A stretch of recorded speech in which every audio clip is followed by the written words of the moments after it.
Halo teman-teman, kali ini saya akan memaparkan materi mengenai Internet of Things atau biasa disebut IoT. Saya akan menjelaskan apa sih itu IoT. IoT atau Internet of Things adalah sebuah teknologi canggih yang pada dasarnya merujuk pada banyaknya device dan suatu sistem di seluruh dunia yang saling terhubung satu sama lain dengan menggunakan internet dan bisa saling berbagi data. Teknologi ini memiliki seperti sensor dan software dengan tujuan untuk berkomunikasi, mengendalikan, menghubungkan, dan bertukar data melalui perangkat lain selama masih terhubung dengan internet dan mendukung kinerja tanpa menggunakan bantuan kabel. Dan berbasis wireless IoT memiliki hubungan yang erat dengan istilah machine-to-machine atau M2M. Internet of Things adalah perubahan paradigma baru dalam bidang IT. Ungkapan Internet of Things, yang juga dikenal sebagai IoT berasal dari dua kata, yaitu kata pertama adalah Internet dan kata kedua adalah Things. Internet adalah sistem global jaringan komputer yang saling terhubung yang menggunakan rangkaian protokol internet standar, TCP/IP, untuk melayani miliaran pengguna di seluruh dunia. Ini adalah jaringan dari jaringan yang terdiri dari jutaan jaringan swasta, publik, akademis, bisnis, dan pemerintah, dari lingkup lokal hingga global, yang dihubungkan oleh beragam teknologi jaringan elektronik, nirkabel, dan optik. Saat ini lebih dari 100 negara terhubung dalam pertukaran data, berita dan opini melalui internet. Berbicara mengenai sejarah IoT, menurut Burangnya Misalkar, 2015, Internet of Things, IoT, adalah struktur di mana objek, orang disediakan dengan identitas eksklusif dan kemampuan untuk pindah data melalui jaringan tanpa memerlukan dua arah antara manusia ke manusia, yaitu sumber ketujuan atau interaksi manusia ke komputer. Internet of Things merupakan perkembangan keilmuan yang sangat menjanjikan untuk mengoptimalkan kehidupan berdasarkan sensor cerdas dan peralatan pintar yang bekerja sama melalui jaringan internet. Keoh, Kumar, Skovanec, 2014. Sejak mulai dikenalnya internet pada tahun 1989, mulai banyak hal kegiatan melalui internet. Pada tahun 1990 John Romkey menciptakan perangkat pemanggang roti yang bisa dinyalakan dan dimatikan melalui internet. WRCam diciptakan pada tahun 1994 oleh Steve Mann. Pada tahun 1997 Paul Szabo memberikan penjelasan singkat pertama tentang sensor dan masa depan. Tahun 1999 Kevin Ashton menciptakan The Internet of Things, Direktur Eksekutif Auto ID Center, MIT. Mereka juga menemukan peralatan berbasis RFID, Radio Frequency Identification, global yang sistem identifikasi pada tahun yang sama.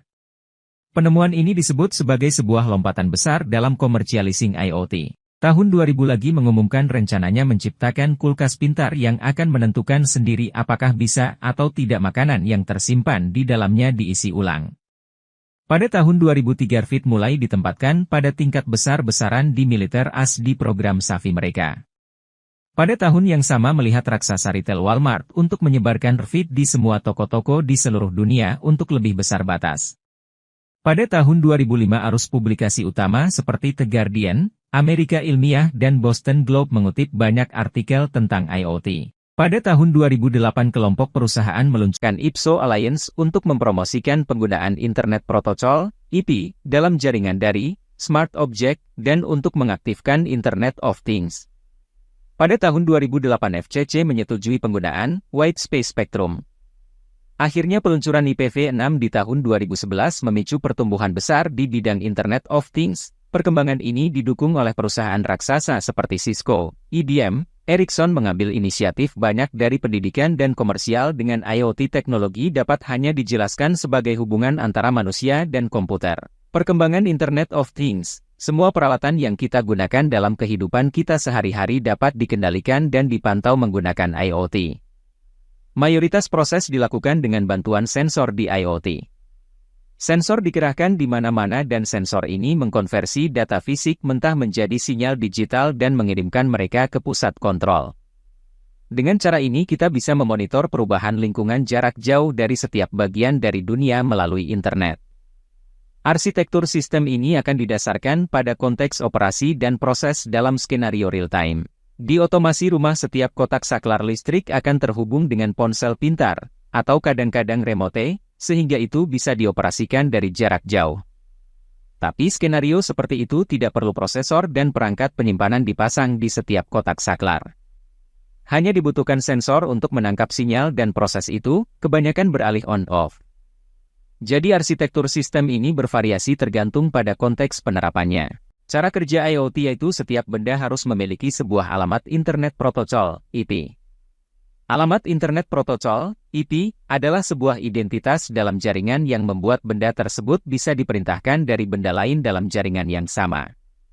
Selanjutnya, alamat Internet Protocol, IP, dalam benda-benda tersebut akan dikoneksikan ke jaringan internet. Saat ini koneksi internet sudah sangat mudah didapatkan. Dengan demikian pengguna dapat memantau benda bahkan memberi perintah, remote control, kepada benda tersebut dengan koneksi internet. Semakin berkembangnya infrastruktur dari internet, maka kita menuju babak berikutnya yaitu bukan hanya smartphone atau komputer saja yang dapat terkoneksi dengan internet tapi berbagai macam benda nyata akan terkoneksi dengan internet. Berbagai macam implementasi IoT ada dalam kehidupan kita sehari-hari. Bahkan mungkin beberapa telah kita lakukan hanya saja kita tidak terpikir bahwa itu adalah bagian dari IoT. Beberapa manfaat IoT sudah dirasakan di beberapa bidang sebagai contoh seperti mesin produksi, mobil, peralatan elektronik, peralatan yang dapat dikenakan manusia, wearables, dan termasuk benda nyata apa saja yang semuanya tersambung ke jaringan lokal dan global menggunakan sensor dan atau aktuator yang tertanam. Internet of Things, IoT, memiliki banyak manfaat, di antaranya, efisiensi dan produktivitas. IoT memungkinkan perangkat untuk saling berkomunikasi dan berinteraksi secara otomatis, menghasilkan efisiensi yang lebih tinggi dan produktivitas yang lebih baik dalam bisnis dan industri.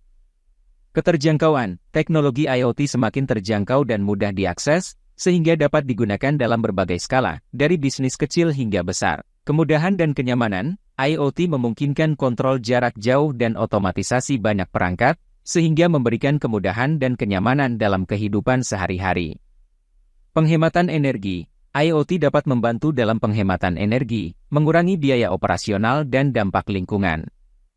Contoh pengaplikasiannya antara lain seperti monitoring kereta api dengan Geolocation Information System, sistem pakan ayam otomatis berbasis IoT, sistem keamanan rumah berbasis Raspberry Pi dan Telegram Messenger, dan masih banyak lagi. Girl about a 10, I should fuck her in the Benz.